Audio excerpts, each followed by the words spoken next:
Ladies and gentlemen, hello and welcome, coming to you not quite live from One Take Studios, where today we're going to talk about using intercepts. And I think we should probably start then by saying, what are intercepts? So an intercept is going to be a place where a graph crosses the x or y axis. The word intercept can have different meanings in the English language, of course, but in math, this is what we're talking about. Wherever a graph crosses an x or y axis is considered to be an intercept. So let's take a look at that, shall we? I have a lovely graph waiting for you right here. There we are. Alright, so this is my x-axis, labeled with x, and here's my y-axis, of course, and this is my line, my graph going across those two. Let's see what we can identify here. Alright, so we've got this point right here, alright, this guy right here, and if you take a look, this is the x-axis, and here's the graph crossing it. So this is what we consider to be an x-intercept. X-intercepts are on the x-axis, which should hopefully make some sense. X-intercept. I'd also like to take a moment and look at what that ordered pair might be. So this is my x-intercept. What is this point right here? Well, if here's my origin, we're going to go back 2 to the left, and we're not going up or down. So that's going to be -2, 0. -2, 0. Why do I make this point? I hope you can see okay, because, I don't know, vision's getting kind of blurry here and there. When we look at x-intercepts, when we look at any point that is actually on the x-axis, x-intercepts have a y value of 0. -2, 0. This is always true, and you probably want to jot this down someplace because this messes with a lot of people's brains. They think, oh, x-intercept, x equals 0. No. Okay, so it's an x-intercept because it's on the x-axis, but its y value is equal to 0. That's what's putting it on the x-axis, because we're saying we're not going up or down, so there we are. We're on the x-axis. All right, so what about the other one that we've got here then? This guy right here is on the line, but it's where the graph is then crossing the y-axis instead. So this is going to be my y-intercept. Y-intercept, because it is on the y-axis. Everything should always be logical. What is the ordered pair for this point right here? Well, this time we're not going left or right, but we are going up 1. So 0, because we're not going left or right, but then we are going up 1, so 0, 1 is going to be my ordered pair.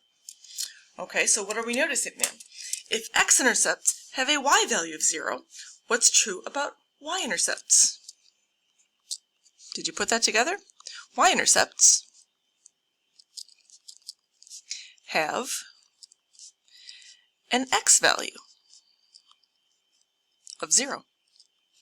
Ta-da! Just like that. Okay, so why do we even talk about this? Why is this a thing? Well, I'd like to show you 2 things where this could potentially be helpful. The first of which is, how could this be useful? Well, what about if we were trying to use this from graphing? All right, especially graphing from standard form, because we get into some other types of graphing in things that are not standard form, like slope-intercept form, that make graphing really easy. Standard form graphing tends to not be really easy. In fact, sometimes it's downright annoying. But occasionally, if we take the idea of standard form and combine it with the idea of intercepts, fun things can happen. This is an example of such an equation. All right, so this is a linear equation. It is in standard form, so the whole idea of ax plus by equals c, that's the form that we're looking at here. Something else I'd like to point out to you. Notice the number 12 and the number 2. 2 goes evenly into the number 12. Also, I'd like to point out the -3 in relationship to the 12. The -3 also goes evenly into the 12. Since both of these numbers are factors of 12, this is about to be really nice and easy for us to graph. But this only works if these first 2 numbers, the a and the b in standard form, are nice factors of that constant value, of that c value on the end, the 12 in this case. So here's my graph. How is this going to work? Well, let's take this idea and combine it with these guys for a moment. Let's say I'd like to know where this crosses the x-axis. Well, what do I know about x-intercepts? They have a y value of 0. So I'm going to take this right here, 2x minus 3, but in place of the y, I'm going to put a 0 equals 12. So 2x minus 3 times 0 in place of y equals 12. Because if I put a 0 in for y, I can find my x-intercept. So that's 2x, 2x, well, 3 times 0 is 0, so 2x minus 0, that's just 2x. That's sort of nice, equals 12. What's left if I'd like to solve for x? Divide by 2, undo that multiplication, get the x by itself, and what do we find out? That x equals 12 divided by 2 is 6. So what have we just figured out? We figured out that if we plug in 0 for the y value, we get an x value of 6. Ladies and gentlemen, we have just found the x-intercept. 6, 0. 1, 2, 3, 4, 5, 6, right there. That is one of the points on my graph. Alright, and that was not too bad because multiplying by 0, okay, that's not a tragedy. So what if we go with the other one? This is where it's on the x-axis. What if we look for where it's on the y-axis? All y-intercepts have an x value of 0. So let's do the reverse this time, and let's go with 2 times 0. Let's replace the x with a 0, and then go with minus 3y equals 12. So again, the exact same equation, but I'm taking the x out and I'm putting a 0 in its place in hopes of finding my y-intercept. 2 times 0 is 0, so that's 0. It's gone, leaving me with, don't forget that minus sign, that's going to be a negative 3y now, equals 12.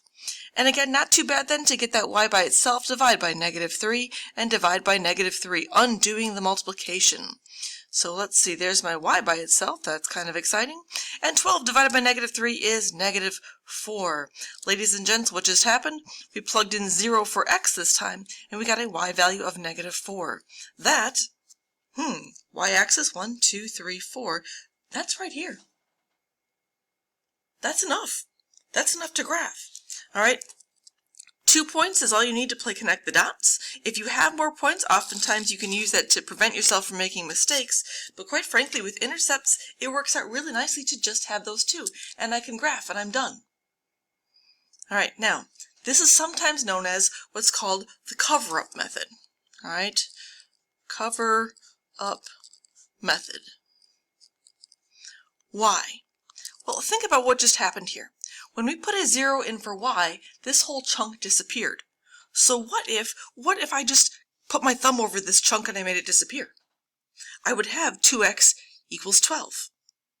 And I could divide by 2 and have 6. And I could figure that out with pretty short order just by covering this up entirely, because I know that if I'm going to find my x-intercept, my y value, that chunk's going to disappear. And because 2 goes evenly into 12, 6, boom, I've got a value. And then same thing here, if I want to find my y-intercept, well, that happens when x equals 0. So cover-up method, what if I cover up the chunk that has the x? What if I make this go away? Again, because the negative 3 goes really nicely into the 12, we can just divide and we can get negative 4 and be done. All right, so that's the idea behind the cover-up method. It's really just using intercepts with standard form. And again, this works nicely so long as the coefficients, so there's fancy words for you, that just means the number in front of the x and the number in front of y. If we're talking standard form, which by way of review, standard form ax plus by equals c. That's standard form right there, which is what this is. If this a value and this b value, if they both go nicely into c, all right, so if they're both factors of 12 in this case, this is a great method for graphing. Okay?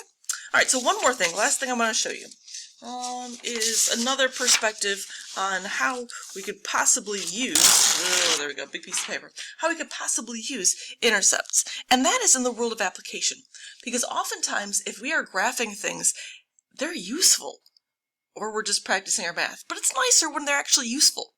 All right, so that means that intercepts have meaning. They take on meaning. Look at this graph with me, will you? What do we have here? What are we actually looking at? All right, so this point is the point 0, 50. 0, 50. That means that 50 is my y-intercept. 50 is my y-intercept. Y-intercepts in the world of graphing are often considered to be some sort of starting point. So we should look at this and consider this to be some sort of starting point for our graph.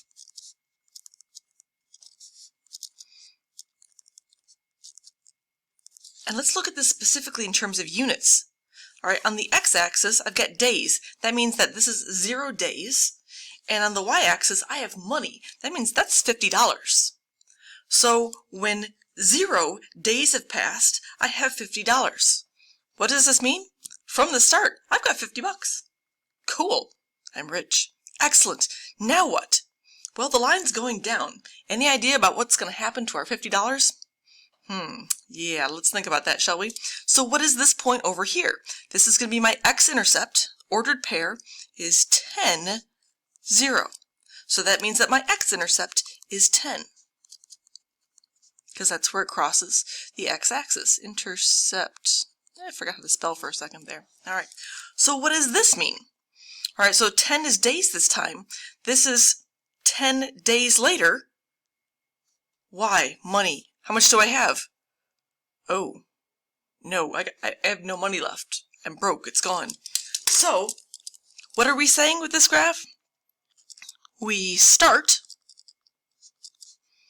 with $50. And then, 10 days later,